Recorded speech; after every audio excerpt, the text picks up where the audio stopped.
everyone, my name's Chris. Welcome to this little harvest video showing the Falls Recovery Sling clip version. So this is only for use if you have a clip style hoist like this one. If you have a loop style hoist, there will be a link at the end of this to that video, but it is unique to the sling and the hoist combination itself. If you have a loop style hoist, you have to have the loop version of this.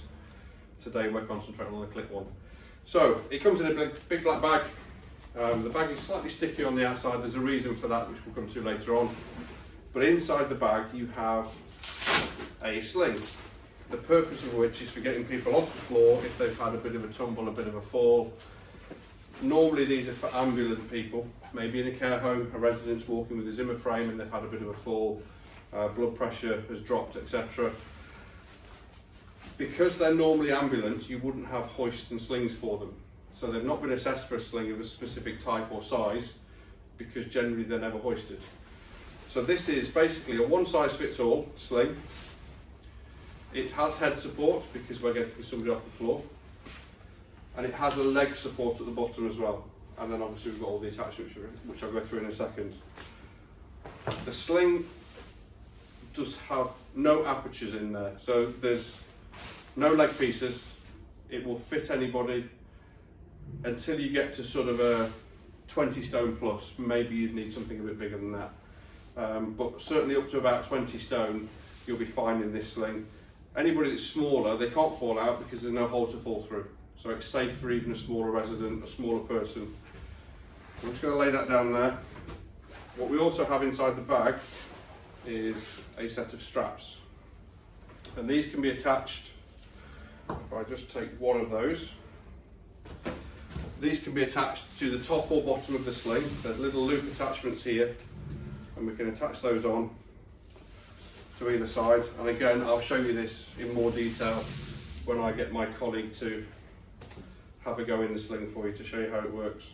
But once we attach that on there, if you have somebody that's fallen in a tight space, we can use that handle now to slide them somewhere safer, more appropriate, or just slide them into a space that's more private for them, or because we can't get the hoist into a tight space, we'll be moving them somewhere into the middle of the room where we can get staff to obviously assess their needs, make sure they're not injured before we hoist them up, and obviously we can bring the big hoist in there as well.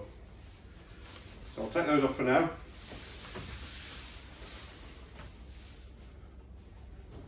Back to just the sling, we'll leave that there. I'll be back in 2 seconds with a colleague and show you how to use it lifting from the floor. So we fast forwarded now. I've got my colleague Brigitte helping me out. She's in the sling ready. We have the strap attached, which I showed you before, to the head end in this case, because I'm going to move Brigitte towards your right as you're looking on the screen there towards the hoist. I wouldn't have to do that particularly in this room, we've got plenty of space, but if we were in a tight space, I can just take this and basically just slowly slide Brigitte back and get her somewhere safe. So I'm going to leave her about there because I need to leave room for the hoist, and I'm going to disconnect the pull strap just so it doesn't get caught up in the hoist or anything else. And let's throw that to one side. So when we fetch the hoist, the best position to hoist from the floor with any sling, including this one, is to do it from the head end. It's counterintuitive for a lot of people who think the head needs to be protected, we need to stay away from the header coming from the foot end. But depending on the hoist you're using, the slings that we've got here, they work differently and the straps are different. So the straps on the leg are always longer than the straps on the shoulder. So if we go at the foot end, we end up being closer to the longest straps and further away from the shortest straps. We can get pillows or cushions if we need to. But if I come in, and I'm going to do it this way just so you can see it's more open to where you are, but I can bring the hoist in at an angle and I can stop about there. If I needed to, I could support Brigitte's head up and pop a pillow in the corner here. Now, the rule of thumb, we never hoist with the brakes on.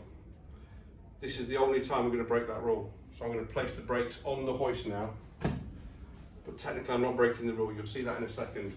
I'm going to lower the hoist down a little bit and get it into position.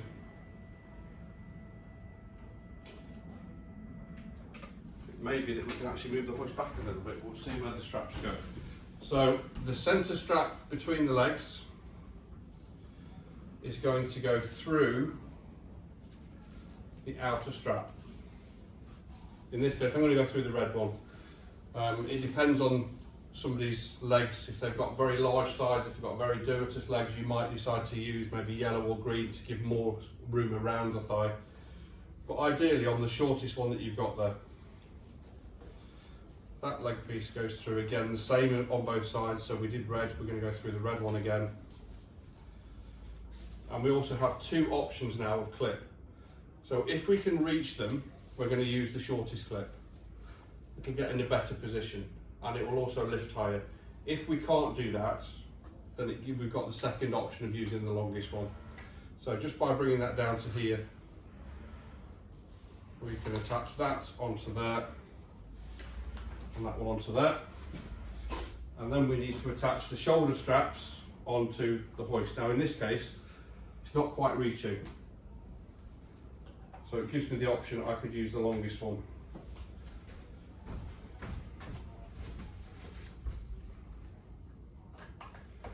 On there. The alternative, I'll just take those off there. We can take the brakes off now. We're not ready to do the lift yet. We can move this hoist back a little bit and then put the brakes back on. And then we can attach the shortest loop. So don't panic, you can always move the hoist and make adjustments as you go along, but if you can, try and get the shortest clip to attach to the hoist where possible. If not, if we could only use the longest one, then we need to adjust and use the longest leg. So you either use all the long clips or all of the short ones. Never mix and match because it will throw off the body position when you're hoisting up in the air. So I'll just connect this one up onto there as well. Click on there. Now, so I said before, we never hoist with the brakes on. What I am going to do at the moment, I'm going to start pressing up. The sling's automatically got head support there, so Brigitte is fully supported. Now, before we start to lift her off the floor, because we're not hoisting with the brakes on, all I've done is take tension and start to take part of the body weight up. I can now see that this is perfectly safe, nothing's come undone. Brigitte's head is now clear and safe, and at this point I can now take the brakes off. So if the hoist does move, her head is clear and safe. So we're not breaking the rules, we are lifting with the brakes off. But the initial part of the lift, we're just going to raise the head so that it's safe before we finish the manoeuvre. Continue by pressing the up button. I've already got this hoist set in a very reclined position. So as soon as we go up and we start getting up in the air, we can change the body position forwards and backwards. So in this case, I want to sit Brigitte up a little bit. I'm going to pop her into a chair for you. Come around the back there, let's go a bit higher. I'm going to turn around so you can see better how the sling works. Let's sit forward even more.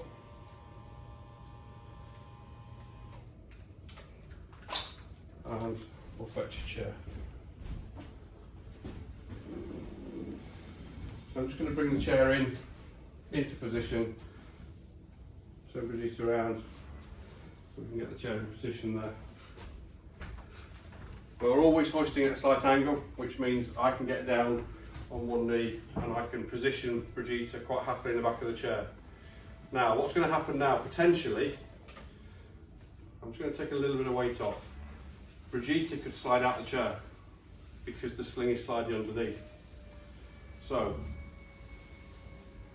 take her back up again, just so I can show you what you need to do. So before we actually place her down in the chair, the bag that we had originally with the sling and the straps all in there, we're going to place that onto the base of the chair. Doesn't have to be neat and tidy, but that bag is actually sticky, and that's going to stop this slidey sling slipping forward once we get Brigitte safe on the chair.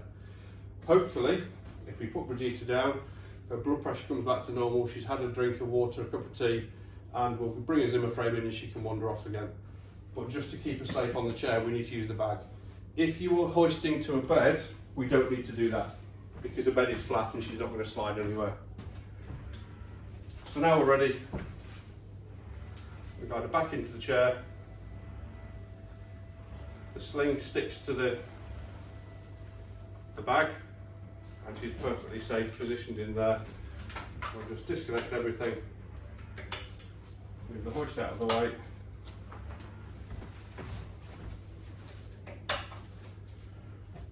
There you go, mind your feet for me. And that's how we use the clip version of the Falls Recovery Sling. Now, we can't take the sling off because it's completely underneath Brigitte, but she's normally ambulant and walking, so she'll get up and walk when ready. If we did need to remove the sling, we can hoist her again, put her onto a flat surface, changing trolley, bed, roll her to the side, take the sling off, etc. Exactly the opposite of how we would have put the sling on the floor in the first place. I hope that makes sense to everybody. There'll be a link at the end. If you need any more details, feel free to contact us. Thanks for watching.